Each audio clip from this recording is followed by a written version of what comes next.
Gas एजन्सीच्या गोडाऊनमधून 110 cylinder चोरीला गेल्याचं कळतंय।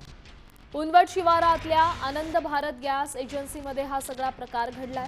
जवळपास 4.5 लाखांचा मुद्देमाल चोरीला गेलाय। या प्रकरणी मोजपुरी पोलीस ठाण्यात गुन्हा दाखल करण्यात आला।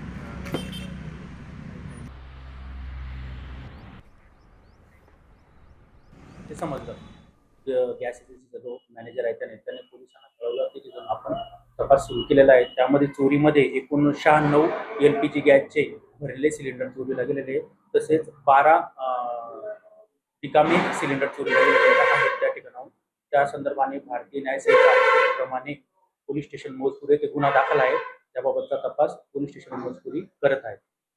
सर, या प्रकरणात अगोदर देखील त्या गोडाऊनमध्ये चोरी झाल्याचं आणि पोलिसांनी त्यांना सिस्टीम लावण्याच्या सूचना देखील दिल्या। तिथे कॅमेरा आहे का, त्याची मदत तुम्हाला मिळते का, त्याची विचारणा तुम्ही केली? बरोबर आहे। यापूर्वी तिथे 1.5-2 वर्षापूर्वी चोरी झाली होती। त्यावेळेस त्यांना सुरक्षा रक्षक नेमण्याबाबत तसंच सदर ठिकाणी CCTV कॅमेरे बसवण्यावर सूचना दिल्या होत्या। त्या ठिकाणी